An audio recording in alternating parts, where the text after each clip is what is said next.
सभी को हर हर महादेव श्री शिवाय नमस्ते। कथा मंडप में आप सभी का विराजमान स्वागत है सभी हमारी संत, वीडियो पर। साधु, गुरुजन, ब्राह्मण जन, तपस्वी, साधक, उपासक एवं समस्त श्रोता भाई बहन, कथा के मुख्य आयोजक श्री हनुमान जी महाराज, श्री हनुमान चालीसा चैरिटेबल ट्रस्ट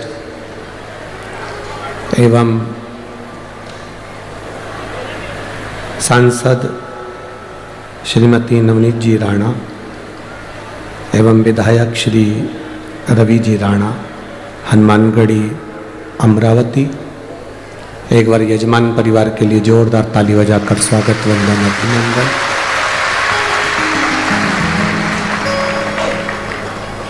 शिव कृपा से पीछे की एलईडियाँ चालू करवाइए। एलईडियाँ आवाज़ ऑन खोलो, इधर की आवाज़ खोलिए, पीछे की आवाज़ खोल दीजिए। शिव कृपा से भगवान शिव की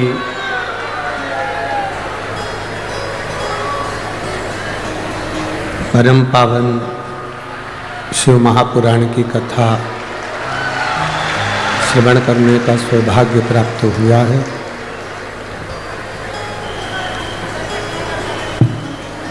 कोटि कोटि भाग्यशाली हैं आप और हम सभी।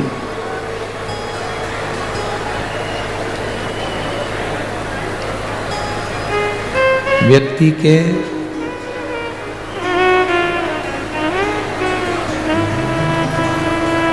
इस मानव शरीर को प्राप्त कर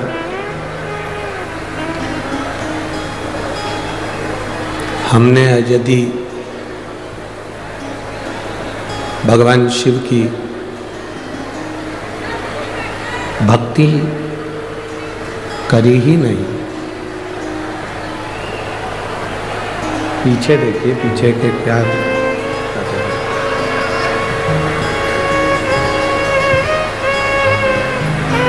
भगवान शिव की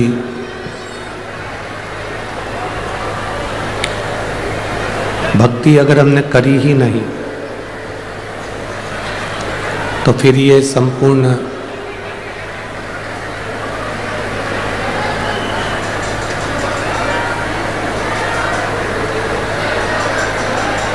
एलईडी नहीं चल रही है कि आवाज नहीं आ रही है? आवाज नहीं आ रही है।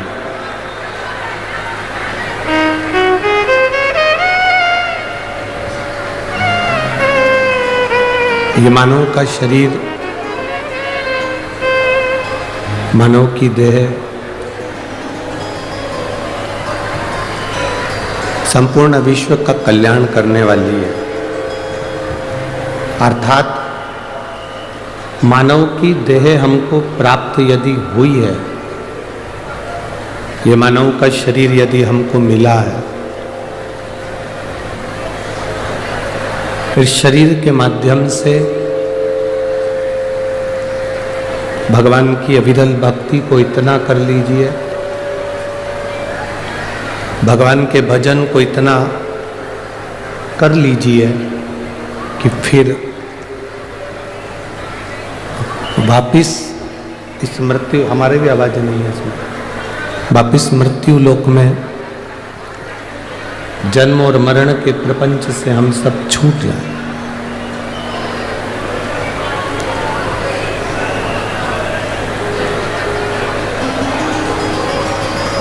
चौरासी लाख योनियां काटने के बाद ये मानव की देह मिलती है, ये मानव का शरीर प्राप्त होता है।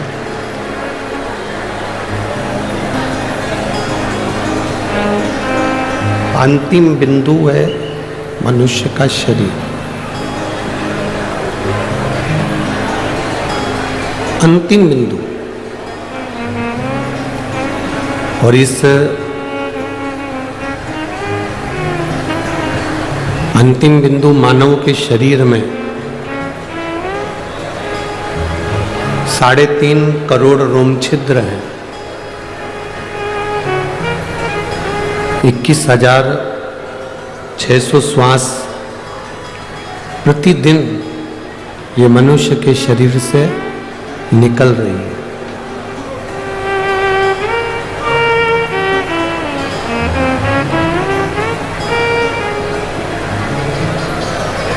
साढ़े 3 करोड़ रोम छिद्र केवल इस मानव के शरीर को जो दिए गए हैं वो केवल भगवत भजन के लिए दिए गए।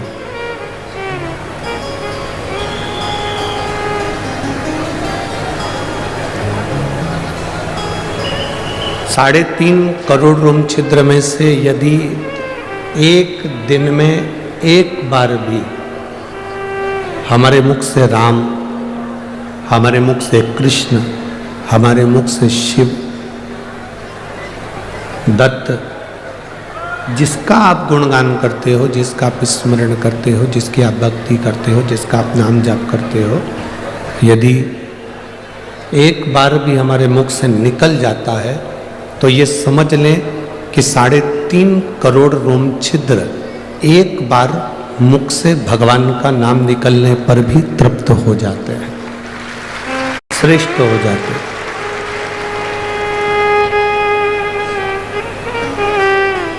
विदर्भ नगर की ये पुनीत पावन जो धरा है अमरावती शहर,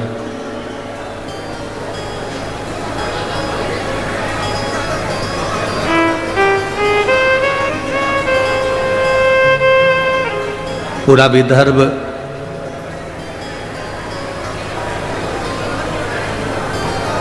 जहां से जहां तक विदर्भ की शुरुआत है और विदर्भ जहां तक जा रहा है,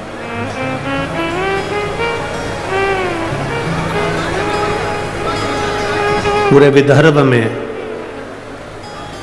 आप कोने से लेकर कोने तक विदर्भ की शुरुआत जहां से होती है और विदर्भ का विराम जहां पर होता है, वहां पूर्ण क्षेत्र में आप अगर भ्रमण कर आएंगे, घूम कर आएंगे, तो किसी देवता के इतने मंदिर नहीं मिलेंगे जितने देव अधिदेव महादेव के मंदिर मिलेंगे पूरे विदर्भ में।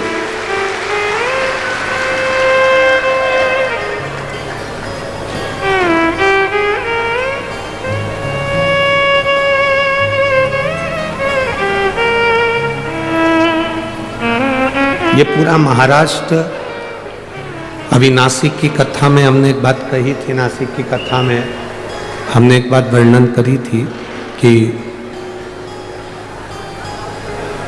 जितने ज्योतिर्लिंग किसी प्रदेश में नहीं है,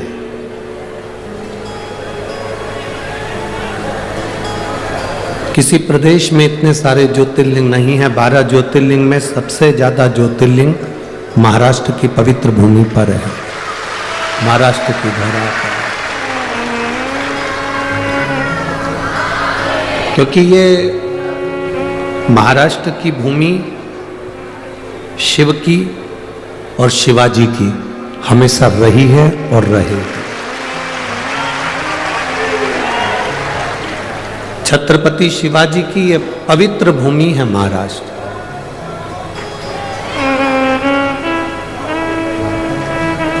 शिव की और शिवाजी की ये धरा, जहां संत, साधु, तपस्वी, साधक, उपासक सदा इस महाराष्ट्र की पवित्र भूमि को साधने के लिए और भक्तों के बीच में भक्ति का बीज बोने के लिए, भारत की भूमि पर इतने संत कहीं जन्म नहीं लिए जितने महाराष्ट्र की भूमि पर संतों का जन्म हुआ।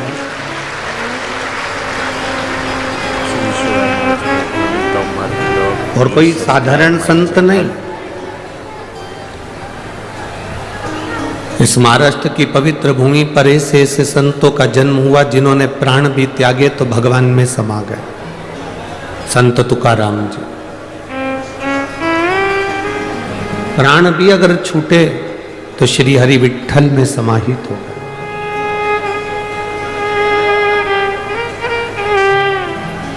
जिन्होंने इतनी भक्ति, इतनी भजन, इतना स्मरण, इतना कीर्तन अपने जीवन में किया, कि आज तक संत तुकाराम जी हुए, नामदेव जी हुए, मुक्ताबाई हुई, ऐसे कई संत, साधु, सन्यासी, तपस्वी, साधक जो देते रहे इस महाराष्ट्र की पवित्र भूमि को प्रबल बनाते रहे। आज 5 दिन का जो ये शिव महापुराण की कथा मिली है, आपके आसपास में कई लोग बैठे होंगे जो बोलते रहेंगे, बातचीत करते रहेंगे, पर हमारा तो निवेदन केवल इतना है, 5 दिन मिले हैं, 200-500 रुपए खर्च कर कर आप इस कथा के पंडाल तक पहुंचे हो, मेहनत कर कर पैदल चलकर आधा किलोमीटर दूर कथा में जाकर बैठे हो।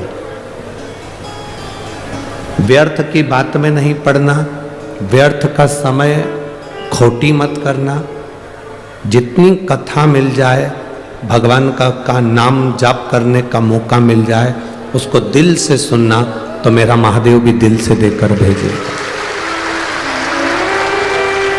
अपने समय को व्यर्थ मत जाने दो। आने वाले आएंगे, जाने वाले जाएंगे, बोलने वाले बोलते रहेंगे, पर आपके नगर में, आपके शहर में, आपके क्षेत्र में ना जाने कौन सा पुण्य आप लोगों ने करा होगा। एक लोटा जल ना जाने कब से चढ़ाया होगा, तो ये शिव महापुराण की कथा आपके क्षेत्र में पहुंची है।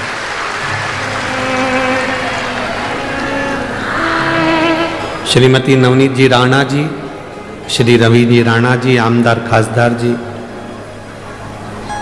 दोनों को धन्यवाद है जो अपने क्षेत्र के इन शिव भक्तों के लिए ये शिव महापुराण की कथा को सीहोर से यहाँ तक लेकर आए। अब आपकी जवाबदारी है कि आप कितना ग्रहण कर सकते हो। स्कूल में टीचर एक होता है, स्टूडेंट बहुत सारे होते हैं। टीचर का काम है बोर्ड पर लिख देना, टीचर का काम है आपको समझा देना। अभी आपकी बुद्धि पर आधारित है कि आप टीचर से कितना ले सकते हैं, और टीचर ने जो बोर्ड पर लिखा उसको अपनी कॉपी में कितना उतार सकते हैं, यह आपके ऊपर निर्भर करता है। आप कितना ग्रहण करेंगे, आप कितना लेंगे, यह आपके ऊपर।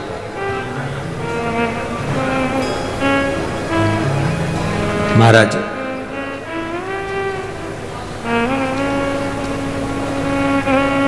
मां अंबा की पवित्र भूमि है अमरावती।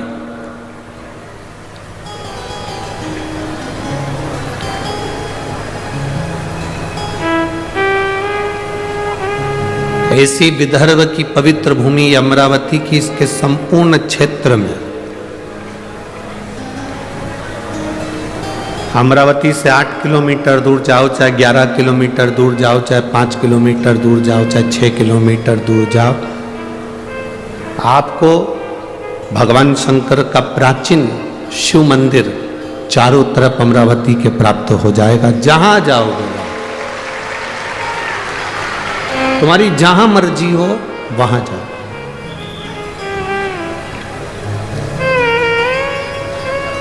जहां तुम्हारा मन कर जाए।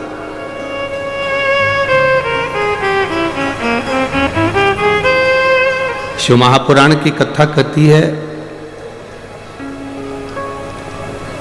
आप अगर कहीं जा भी नहीं सकते तो शिव तत्व कहता है कि अपने घर में बैठकर भगवान शंकर की अविरल भक्ति को धारण करो। जितना आप शिव को याद करोगे, उतना उतना आपकी जिंदगी का दुख कटेगा। शिव महापुराण में कथा आती है कि माता सती यज्ञ की अग्नि में कूदकर अपने प्राणों को त्याग दी।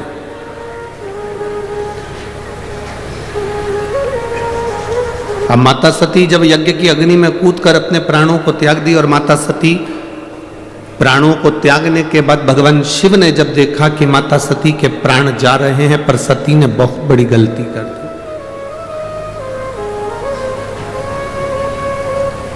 ये सती ने जो गलती करी, संसार का कोई व्यक्ति ऐसी गलती ना करे जो सती कर गई, जो माता सती ने करा है। क्या गलती सती ने करी?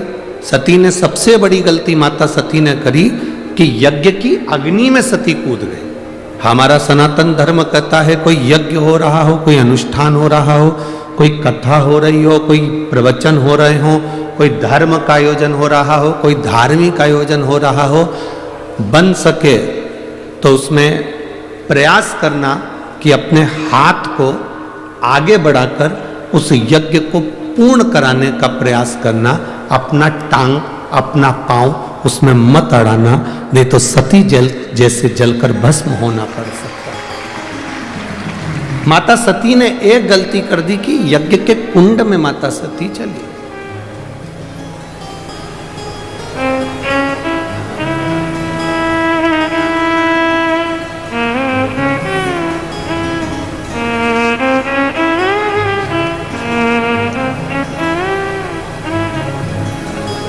आज हम जब कल रात्रि को यहाँ पहुँचे तो सुबह सुबह एक भैया प्रश्न कर रहे थे, यही सांसद जी के यहीं से कोई होंगे सेवादार भाव वाले, उन्होंने प्रश्न किया, गुरुजी आप कहते हो कि मनुष्य को हमेशा सत्य बोलना चाहिए, सत्यम शिवम,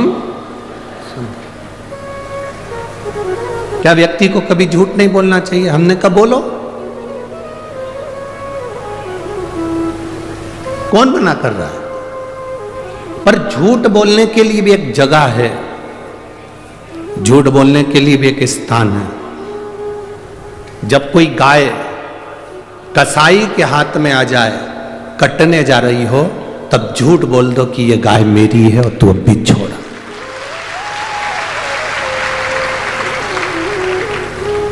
झूठ बोलने के लिए भी एक स्थान बताया गया है कि उस स्थान पर झूठ बोल दो।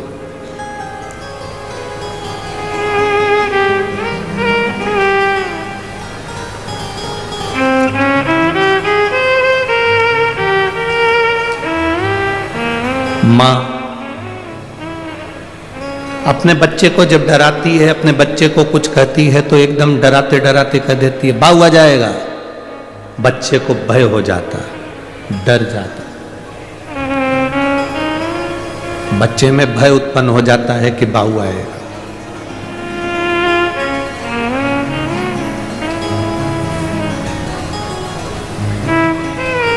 जैसे बच्चे में भय होता है कि बाऊ आ जाएगा तो बच्चा डर जाता है, उसी तरह जब हम प्रतिदिन पंचाक्षर मंत्र नमः शिवाय, षडाक्षर मंत्र ओम नमः शिवाय या श्री शिवाय नमस्तुभ्यम का जाप करते हैं तो मृत्यु को, पाप को, हमारे बेकार कर्म को भी भय लगता है कि मैं इसके नजदीक नहीं जाऊं। मंत्र का जाप, मंत्र का स्मरण, नाम का स्मरण जीव को एक आनंद की अनुभूति करा देता है।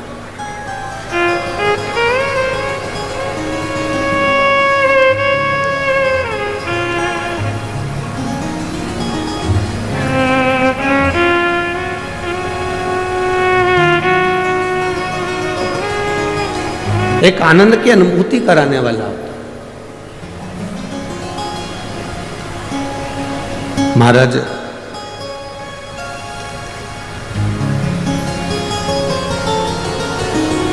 आप सब तो विदर्भ के हो, अमरावती के हो, तो आप लोगों को तो बहुत ज्यादा भगवान कृष्ण की कथा का ज्ञान है।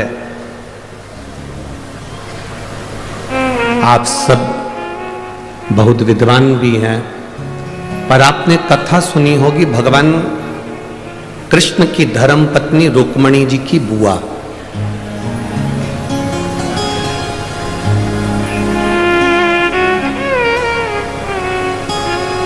माता रुक्मणी जी की एक बुआ थी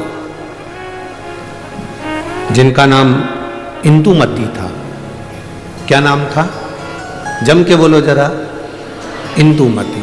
ये रुक्मणी जी की बुआ है, भगवान कृष्ण की बुआ सास इंदुमती। विदर्भराज भीष्मक की बहन है इंदुमती।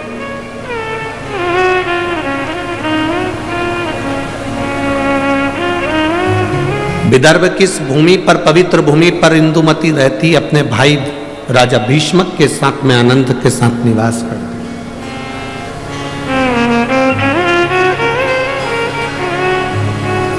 माता इंदुमती का एक संकल्प सबसे प्रबल था। उस संकल्प के चक्कर में जितने इस विदर्भ में कोई द्रोही भी अगर अंदर प्रवेश करने की सोचता था तो इंदुमती को देखकर भय खा जाता था।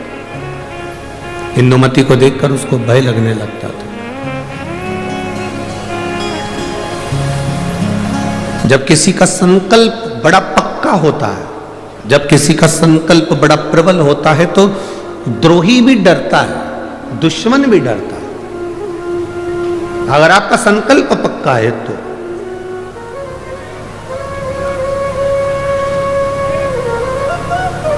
रुक्मणी जी की बुआ इंदुमती का संकल्प बड़ा पक्का था।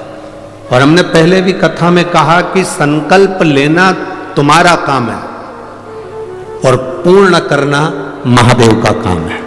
पूर्ण वो करेगा, संकल्प आप लीजिए, पूर्ण करने की जवाबदारी परमात्मा की है। आपने संकल्प लिया कि मैं किसी संत का, साधु का मुख प्रतिदिन देखूंगी, तो संत साधु को तुम्हारे दरवाजे तक पहुंचाने की जवाबदारी उस परमात्मा की है। आपने संकल्प ले लिया कि मैं एकादशी का व्रत करूंगी, तो संकल्प आपने लिया पर पूर्ण करने की जवाबदारी उस परमात्मा की है। आपने संकल्प ले लिया कि मुझे 5 दिन शिव महापुराण की कथा जो मेरे विदर्भ में हो रही है, अमरावती में हो रही है, मुझे दिल से सुनना है। कितनी भी भीड़ आए, भीड़ का आना तो, भक्तों का आना तो महादेव की कथा का रस तत्व है, भक्त तो आते ही रहेंगे। कितने ही भक्त आए, कितनी भी भीड़ आए, पर मेरा फर्ज है, मैं रामेश्वर नहीं जा सकती, मैं सोमेश्वर नहीं जा सकती, मैं नागेश्वर नहीं जा सकती, मैं विश्वेश्वर नहीं जा सकती, मैं त्र्यंबकेश्वर नहीं जा सकती, मैं भीमाशंकर नहीं जा सकती, मैं कृष्णेश्वर नहीं जा सकती, मैं केदारेश्वर नहीं जा सकती, तो मेरा 12 ज्योतिर्लिंग वाला मेरा महादेव अमरावती के पास में शिव पुराण के रूप में आ रहा है, तो मुझे वहां जाना, मुझे वहां पहुंचना है। ये संकल्प आपके भीतर हो। मुझे 5 दिन की कथा है, मैंने अपने घर वालों से कह दिया कि मुझे आप डिस्टर्ब मत करना, मैं कथा सुनूंगी तब बात करूं। शादियों का सीजन भी है, बोलो तो रही अमरावती की जीजियों, सही है कि गलत है?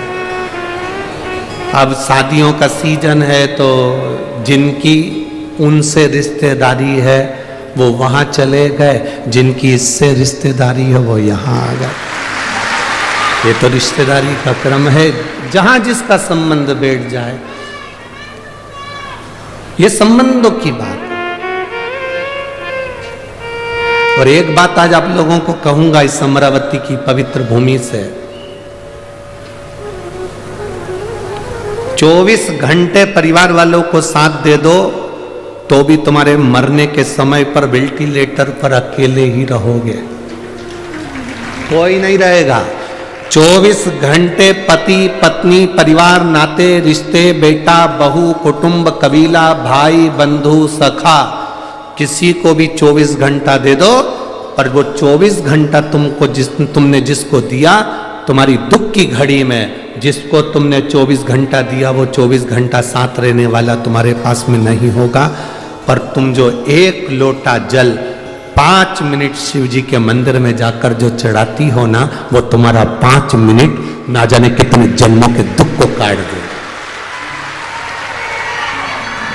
केवल 5 मिनट बोल बम का नारा है, सारी समस्या का हल। वो 1 लोटा जल तुम्हारा जो शिव को तुम समर्पित कर रहे हो, शिव मंदिर तक जा रहे हो, शंकर की चौखट तक जा रहे हो, शंकर को 1 लोटा जल चढ़ा रहे हो, वो तुम्हारा संकल्प पूरा करना उसकी जवाबदारी।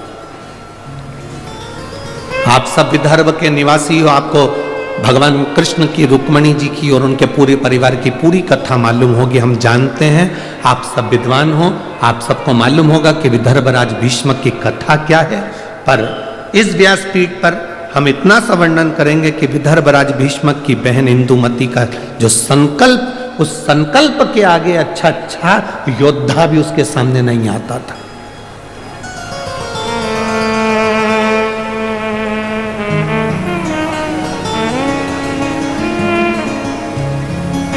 जैसे महाराष्ट्र की पवित्र मां अहिल्याबाई होलकर,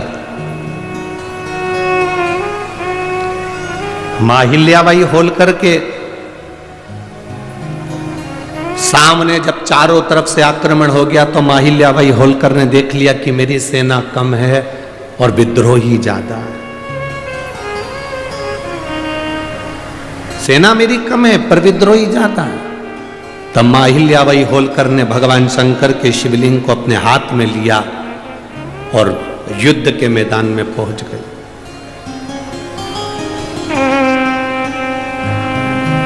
हंसते हैं लोग, दूसरे धर्म पर कोई नहीं हंसेगा, पर अपना ही व्यक्ति अपने धर्म पर हंसता है। क्या शंकर जी को जल चढ़ाने से सब काम हो जाता है? क्या शिव जी के बेलपत्र खाने से बीमारी दूर हो जाती है?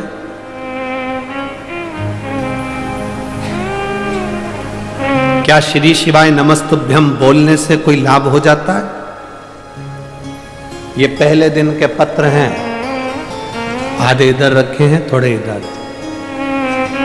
5 दिन में पत्रों की संख्या, जिनके मन में संशय हो, इसमें मोबाइल नंबर भी रहता है, इसमें उनका एड्रेस भी रहता है, इसमें उनका फोन नंबर भी रहता है। आप उसको फोन लगाओ, उसके घर जाओ और मालूम करो कि बेलपत्री का क्या फल है, शंकर पर चढ़ाए हुए जल का आचमन करने का क्या फल है। विद्येश्वर संहिता शिव महापुराण में तो लिखा है कि 3 ताप मनुष्य के समाप्त हो जाते हैं, पर यह हमारा विश्वास कहता है कि जिसने दिल से महादेव को जल चढ़ाया और उसका आचमन करा, उसकी जिंदगी के सारे दुख भी समाप्त हो जाते हैं, सारे दुख।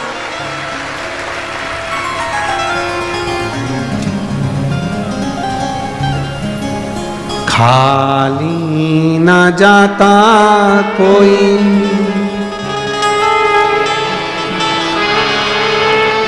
दर से तुम्हारे, मैं भी खड़ा हूँ नंगी बाह पसार, अपने हृदय से लगा लो गिरा जा रहा हूँ, उठा लो प्रभु अपने दर से अब तो ना टालो, गिरी जा रही हूँ, उठा लो। एक बेलपत्र का क्या फल है, शिव जी को जल चढ़ाने का क्या फल है, शंकर की स्तुति करने का क्या फल है, यह हमारा चरित्र, यह हमारी शिव महापुराण बार बार वर्णन करती है।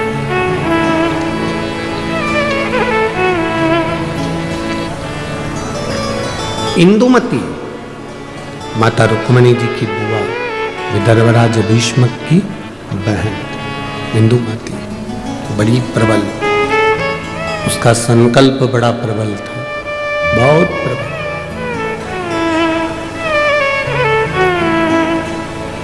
क्या संकल्प था इंदुमती का?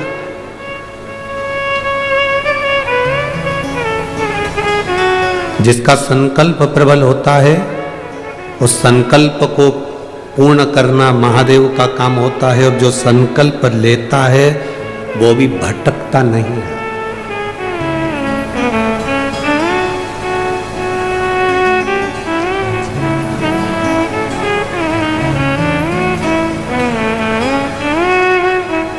वो भटकना नहीं। किसी ने कहा, गुरुजी विदर्भ में भगवान कृष्ण आए थे और रुक्मणी जी से शादी कर कर गए थे।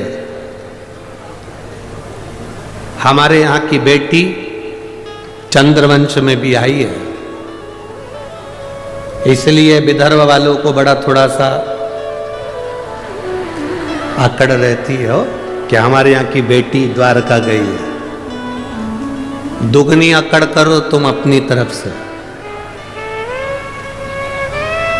विदर्भ की बेटी केवल भगवान कृष्ण के यहां ही नहीं भी आई, विदर्भ की बेटी इंदुमती, विदर्भराज भीष्मक की बहन, भगवान राम के परदादा राजा अज से भी बिहाई थी। तुम्हें गर्व होना चाहिए कि अयोध्या भी यहां की बेटी गई है। ये तुम्हें गर्व होना चाहिए कि हमारे विदर्भ की कन्या, हमारे विदर्भ की बेटी कोई साधारण नहीं है।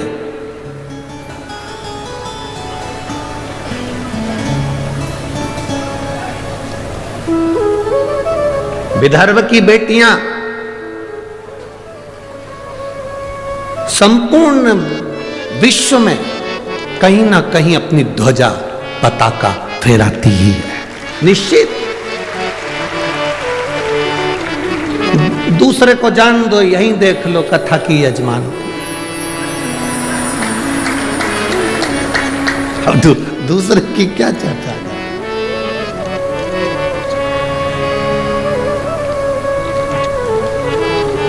श्रीमती नवनीत जी राणा जी को देख लो, सांसद जी को, ये भी तो विदर्भ की बेटी है। दूसरी जगह कहां जाए, यही देख लो। अब शिव कथा कह रही है, इंदुमती का संकल्प बड़ा प्रबल है। इंदुमती का संकल्प, आपके भीतर जो संकल्प आया, मुझे कथा में जाना है, पूर्ण करना महादेव का काम है। आपके यहां भीतर संकल्प आया, मुझे जो शिव महापुराण की कथा सुनने के लिए आ रहे हैं उनका मुंह झूठा कराना है, मुझे उनको पानी पिलाना है, मुझे उनको कुछ खिलाना है। संकल्प आपका है, पूर्ण वो करेगा। पूर्ण करने की जवाबदारी उसकी है।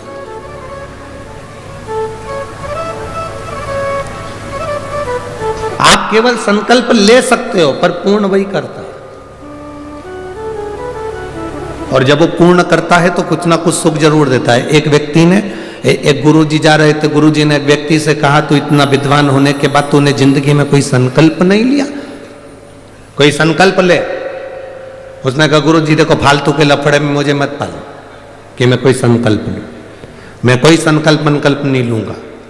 गुरुजी ने कहा, कैसे नहीं लेगा? संकल्प ले, का मंदिर जाने का संकल्प ले, पानी डालने का संकल्प ले, अगरबत्ती लगाने का संकल्प ले, दिया लगाने का संकल्प ले, कोई तो संकल्प ले। तुलसी में जल सींचने का संकल्प ले ले। नहीं, उसने कहा पीछा मत पकड़ो गुरुजी, मैं कोई संकल्प नहीं लूंगा। गुरुजी बोले, आज तू संकल्प नहीं लेगा तो तेरे को छोड़ूंगा भी नहीं। पकड़ लिया गुरुजी ने, बांध दिया रस्सी से। संकल्प ले। उसने कहा ठीक है, संकल्प लेता हूं। मेरे पास में कुमार रहता है, सुबेरे सुबेरे से उसी का मुंह देखूंगा। गुरुजी ने कहा ठीक है, संकल्प तो लिया ना तूने, कोई बात नहीं, उसका मुंह देख ले। जब तक मुंह नहीं देखूंगा तब तक रोटी नहीं खाऊंगा। अब वो व्यक्ति कुमार का मुंह देखता, रोटी खाता, कुमार का मुंह देखता, रोटी खाता। 1.5 साल निकल गए, वो कुमार का मुंह देखता, रोटी खाता। एक दिन सवेरे का समय और कुमार घर पे नहीं। 4 बार ऊपर गया, कुमार को देखकर आया तो कुमार नहीं दिखा। उसके घर गया, पूछा आज कुमार कहाँ गया? तो उसकी पत्नी बोली, मिट्टी लेने के लिए गए हैं, 3 दिन के लिए बाहर गए हैं। मिट्टी ले रहे हैं? हाँ। 3 दिन? हाँ। व्यक्ति को लगा अब तो मैं भूखा मर जाऊंगा। उसने कहा कहाँ गया? तो कहा ये पूर्व दिशा में गए। वो व्यक्ति उसको ढूंढता ढूंढता वहां चले गया। वो मिट्टी खोद रहा था, ये पहुंचा। मिट्टी खोदने वाला कुमार मिट्टी खोद रहा था, इतने में उसको सोने का हंडा निकला। जैसे ही हंडा निकला, ये वहां पहुंचा। थोड़ी दूर पर पहुंचते से उसने दूर से देख लिया कि कुमार का मुंह दिख गया। उसने आवाज लगा दी, दिख गया। कुमार को लगा मेरा सोने का हंडा इसको भी दिख गया। अब कुमार सोने का हंडा लेकर उसके पीछे भागा। उसने रुक कर पूछा क्या हो गया? भाई तूने अब देख लिया है तो एक काम कर, राजा को मत कहना कि मुझे सोने का हंडा मिला, आधा तेरा आधा मेरा। उसने मन में सोचा, मैंने तो सोचा ही नहीं था कि मुझे सोने का हंडा मिला, पर केवल मैंने तो इसका मुंह देखा था और इसको जो हंडा मिला उसका आधा हिस्सा मुझे मिल गया। उस व्यक्ति ने गुरु जी के पास में जाके उनके चरण पकड़ लिए, संकल्प जब व्यक्ति कोई लेता है उसको पूर्ण भगवान करता है, पर फल भी ज्यादा देता है, ये निश्चित है। आज मुझे जो फल मिला है, आज मुझे जो फल की प्राप्ति हुई है, जो मुझे प्राप्त हुआ है, कि ये केवल कुम्हार का मुंह देखने का मैंने संकल्प लिया था और मुझे सोने का हंडा मिल गया। एक संकल्प अपनी जिंदगी में लो, जैसे इंदुमती ने लिया, रुक्मणी जी की बुआ ने लिया। क्या संकल्प था इंदुमती का? क्यों विद्रोही डरते थे इंदुमती से? क्यों विदर्भ राजा भीष्मक के ऊपर बार बार आक्रमण नहीं होता था जब तक इंदुमती थी? रुक्मणी जी की बुआ जब तक इस भूमि पर थी तब तक आक्रमण नहीं हो पाए। आखिर इंदुमती में ऐसा क्या था? वो कौन सा संकल्प था इंदुमती का? केवल एक संकल्प इंदुमती का बड़ा प्रबल था। जहां एकांत में इंदुमती बैठती थी, जहां एकांत में इंदुमती बैठती थी, वहां पार्थिव शिवलिंग का निर्माण करती थी, उसका पूजन करती थी, और उस पार्थिव शिवलिंग का निर्माण कर कर पूजन कर कर उस शिवलिंग को विसर्जन करने जाती थी। जब तक वो विसर्जन करती थी तब तक मुख में जल भी नहीं लेती थी और केवल शिव नाम का जाप किया करती थी, केवल शिव। इतना संकल्प प्रबल था कि जब वो जाती थी और कोई उसको बीच में अगर टोक दे, अपशब्द कह दे और वो निगाह उठाकर उसको देख ले तो उसके शरीर में आग लग जाती थी। इंदुमती का संकल्प इतना प्रबल था, इतना प्रबल संकल्प।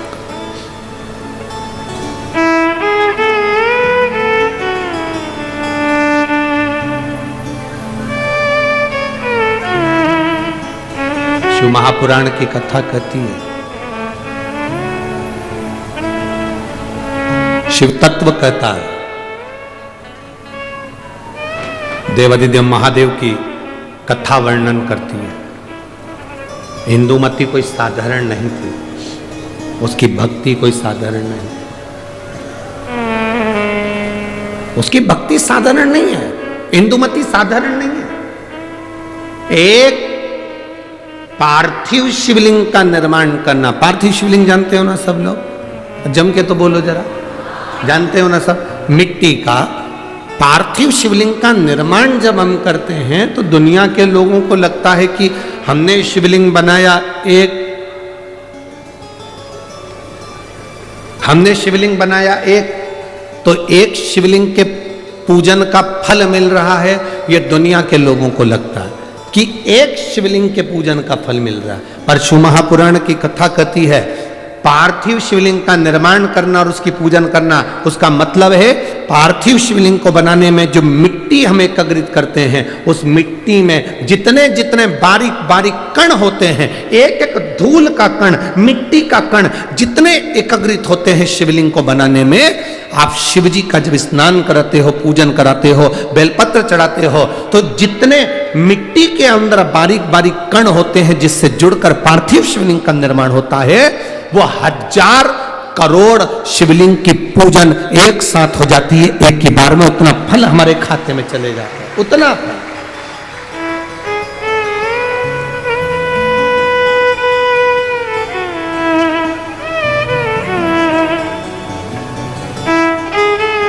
शंभो शरणे मांगू घड़ी रे,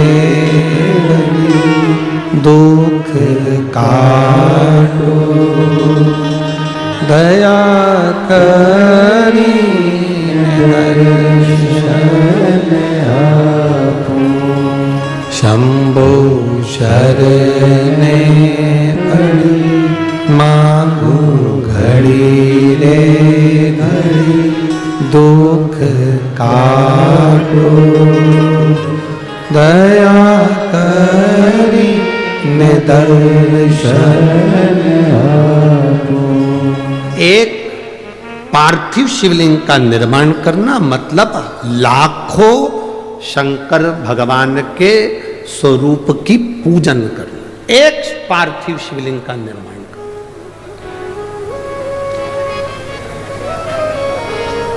आप में से कितने लोग हैं जो महीने में, 2 महीने में, 6 महीने में एक बार पार्थिव बनाते हैं? उठाओ जरा हाथ। एक आध बार पार्थिव बनाते हो? रखो। कुछ मत करो।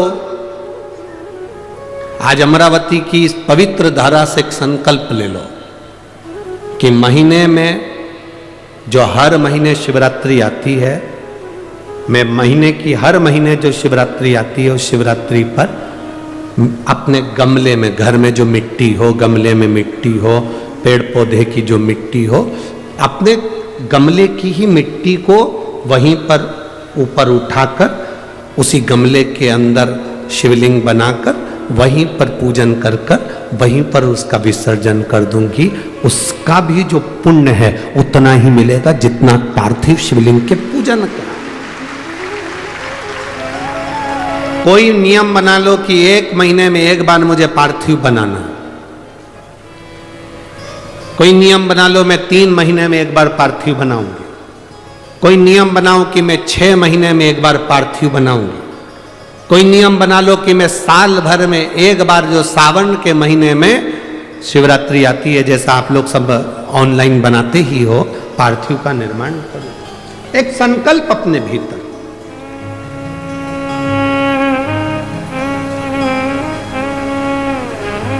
संकल्प का फल बाबा क्या देगा यह आपको बाद में मालूम पड़ेगा। वो क्या देगा आपको वो बाद में मालूम पड़ेगा।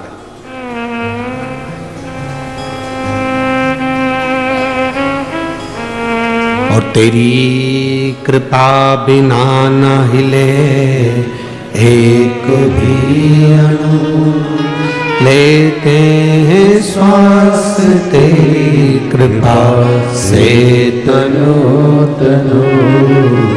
हे गंगाधार मुक्ति द्वार ओमकार तू, भोले ओमकार तू।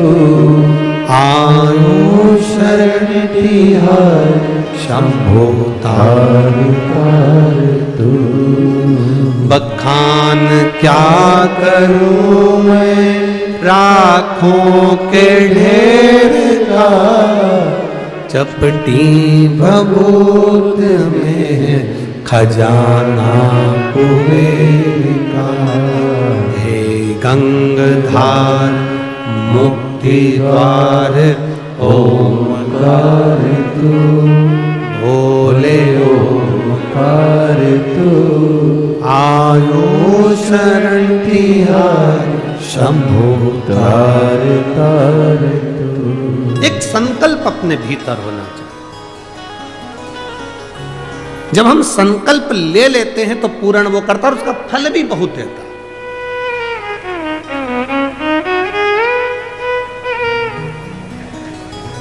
अगर ये संकल्प नहीं ले सकते तो दूसरा संकल्प लो। महीने में एक बार बेलपत्री के वृक्ष के नीचे जाऊंगी और बेलपत्री के वृक्ष के नीचे जल चढ़ाकर आऊंगी, जिससे बेलपत्र के वृक्ष की छांव मेरे मस्तक पर पड़े। कहते हैं एक बेलपत्र के वृक्ष में 33 कोटि देवी देवताओं का निवास होता है। जब एक बेलपत्र के वृक्ष के नीचे हम जाते हैं तो ये समझ लें कि 33 कोटि देवी देवताओं की छत्र छाया में हम पहुंच गए।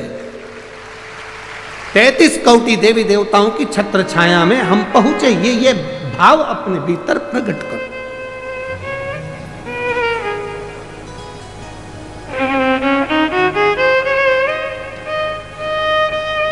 तैतीस कोटि देवताओं का आशीर्वाद हमको मिल रहा है। उनकी छत्र छाया में हमको, उनका आशीर्वाद हमको प्राप्त हो रहा है।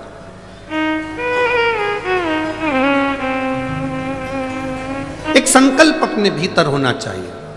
इंदुमती का संकल्प था शिवलिंग का निर्माण करना, पूजन करना, और उस शिवलिंग को जब तक वो विसर्जन नहीं कर देती तब तक वो बोलती नहीं, खाती नहीं, पीती नहीं। और कोई बीच में आकर अगर मान लो किसी सेना ने आक्रमण भी कर लिया तो उसको शस्त्र से लड़ने की जरूरत नहीं पड़ती थी। राजा भीष्मक विदर्भराज भीष्मक शस्त्र लेकर आगे नहीं बढ़ता था, केवल इंदुमती का जो शिवलिंग का विसर्जन करने जाती थी इंदुमती, उसके नेत्र की ज्वाला इतनी प्रबल होती थी कि सामने जो सेना आती थी वो जलकर राख हो जाती थी, इसलिए कोई आक्रमण नहीं कर पाता था। इंदुमती का इतना इंदुमती के संकल्प का फल था, इतना।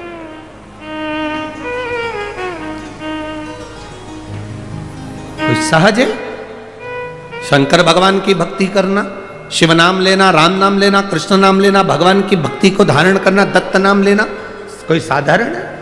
आप जिस भाव से भगवान की भक्ति कर रहे हैं वो भगवान की भक्ति भगवान स्वीकार करता है।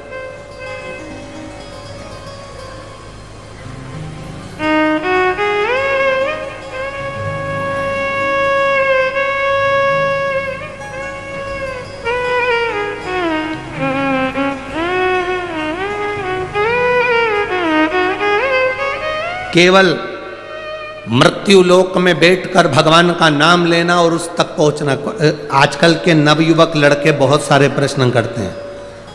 नवयुवक लड़कों को जान दो, बहुत सारे ऐसे भी आते हैं मीडिया में भी कि ऐसे ऐसे प्रश्न करते हैं कि लगता है अपने को कि क्या प्रश्न करा। अभी यहाँ कथा थी धूलिया में, तो एक मीडिया वाले ने प्रश्न किया कि आप लोग सनातन धर्म की ध्वजा लेकर आगे चलते हो, कहते हो दिया लगाओ, अगरबत्ती लगाओ, भगवान की पूजन करो, मंदिर जाओ, एक लोटा जल चढ़ाओ, भगवान शंकर का नाम लो। क्या भगवान को मालूम पड़ता है किसने नाम लिया?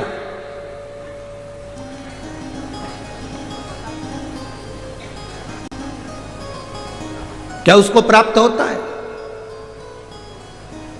हमने धूलिया की कथा में एक बात कही थी कि आपके यहां केले का पेड़ लगा है, ठीक है? अरे बोलो तो जम के, ठीक है? केले के पेड़ को पानी देना है, इसमें केला लगाना है, तो एक एक पत्ती को पकड़कर पानी दोगे क्या? पानी कहां दोगे? नीचे जड़ में। तुमने जड़ में पानी दिया, केले की पत्ती में आखिरी सिरे तक वो पानी पहुंच गया और पत्ती गीली हो गई। एक एक फल में वो पानी पहुंच गया, उसके तने में पानी पहुंच गया, केले की एक एक पत्ती में पानी पहुंच गया, उसकी जड़ में पानी दिया और वो ऊपर तक पहुंच जाता है। उसी तरह जब हम नीचे देव अधिदेव महादेव को इस मृत्यु लोक में जब जल चढ़ाते हैं तो वो 33 कोटि देवताओं तक पहुंच जाता है। एक एक पत्ती को हम पानी नहीं देंगे। जो कहते हैं राम अलग है, कृष्ण अलग है, शिव अलग है, दत्त अलग है, देवी अलग है, देवता अलग हैं, उनमें भेद हो सकता है, और शिव महापुराण की कथा कभी भेद करना नहीं सिखाती। शिव महापुराण की कथा कहती है शंकर भगवान के शिवलिंग पर जो जल चढ़ाते हो वो जल एक केवल देवादिदेव महादेव को नहीं मिलता, वो जल सारे 33 कोटि देवी देवताओं को प्राप्त होता है। ब्रह्मा विष्णु महेश तीनों उस शिवलिंग के अंतर्गत विराजमान है। माता पार्वती उस शिवलिंग के अंतर्गत विराजमान है। स्वयं गणेश कार्तिकेय वहीं विराजमान है। अशोक सुंदरी वहीं विराजमान है। जया विषहरा सामरीवारी दौतरी देव शंकर भगवान की 5 लड़कियां भी वहीं पर विराजमान हैं। और जहां से जल बहकर उत्तर की ओर जाता है, जितनी दूर तक जल जाता है उसमें 33 कोटि देवी देवताओं का निवास है। हमने जल केवल महादेव को दिया पर पहुंचा सबको।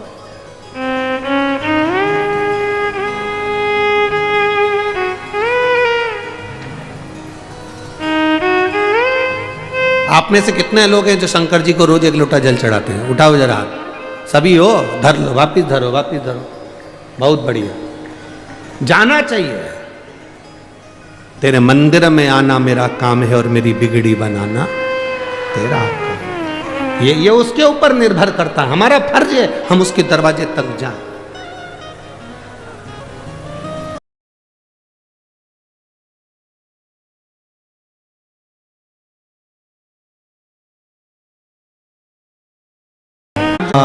भी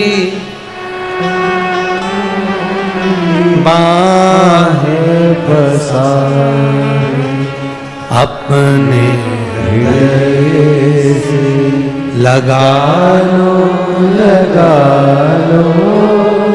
गिरा जा उठा लो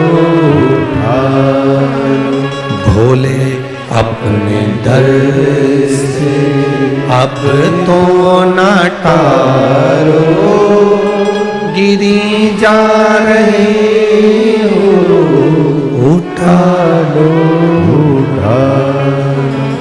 एक विश्वास आपके भीतर हो, क्या देगा महादेव ये उसके ऊपर निर्भर है। और ये मेरी अमरावती की जीजियों और मेरे अमरावती के जीजाओं, एक बात अपने भीतर उतार कर रखना मेरी बेटी और मेरे बेटाओं, यहां आए हो खाली तो नहीं जाओगे, ये मेरा विश्वास करता है। खाली नहीं जा सकते।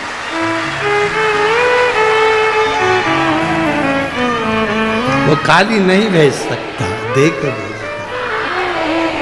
पहुंचे हो ना, खाली नहीं भेज। बस जितना भरोसा, जितना विश्वास, जितनी दृढ़ता धारण कर सकते हो कर लो। इंदुमती जैसी विश्वास, इंदुमती जैसी दृढ़ता, इंदुमती जैसा भरोसा आपके भीतर होना चाहिए। क्या शंकर भगवान को जल चढ़ाने वाले के शरीर में तेज पुंज आ जाता है? क्यों नहीं?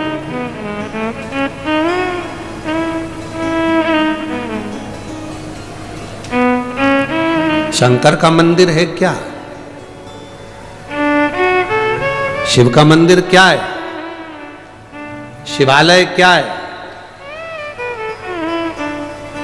भगवान शंकर के मंदिर में ये दरवाजे, ये ताले तो अब लगना चालू हुए। पहले शंकर जी का जो शिवलिंग होता था वो खुले में रखा होता था।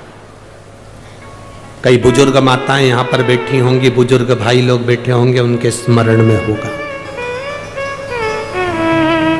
तुम्हारे गांव में, खेड़े में, खेत में, जमीन पर ओटला बना होता था जिस पे शिवलिंग रखा होता था। मंदिर नहीं होता था, दरवाजे नहीं होते थे, खुला।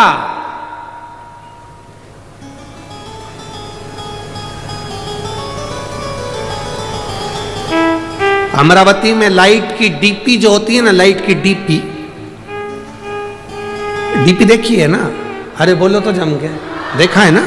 लाइट की जो डीपी होती है, हमारे इधर ऐसा नियम है कि लाइट की डीपी को बंद नहीं कर सकते, उसको पैक नहीं कर सकते, उसको खुला रखना पड़ता है।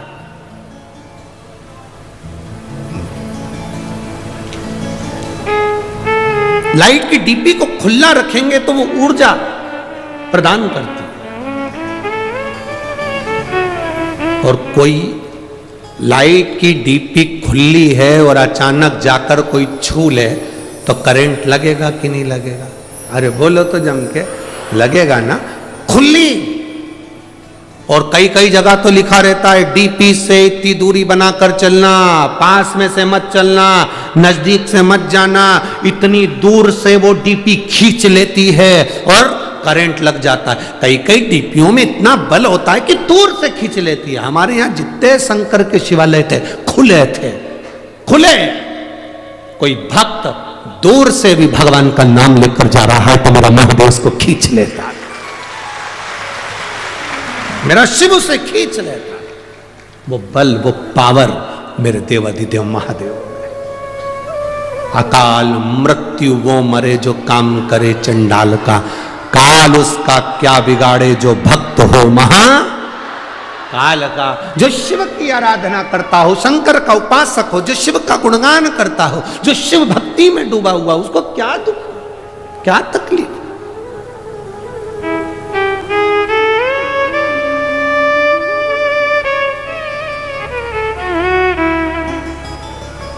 हनुमान जी की एक चौपाई हनुमान चालीसा की आप लोग स्मरण करते हैं। भूत पिशाच महावीर नासे रोग हरे सब पीरा, हनुमत वीरा संकट ते हनुमान छुड़ावे, मन क्रम वचन ध्यान जोड़ा। आपने सुना होगा भूत पिशाच निकट नहीं आवे, फिर किधर जावे?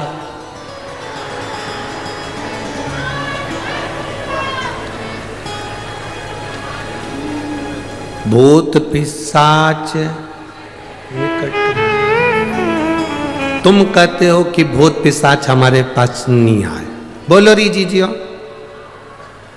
इंद्र कहता है भूत पिशाच मेरे पास नहीं आना चाहिए, भगवान विष्णु कहते हैं भूत पिशाच मेरे पास नहीं आना चाहिए, ब्रह्मा जी कहते हैं भूत पिशाच मेरे पास नहीं आना चाहिए, 33 कोटि देवता कहते हैं भूत पिशाच मेरे पास नहीं आना चाहिए, केवल एक महादेव।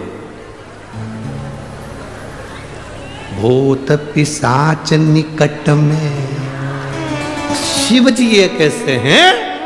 वो कहते हैं जिसको कहीं परमिशन नहीं उसको मेरा इंटेंशन है।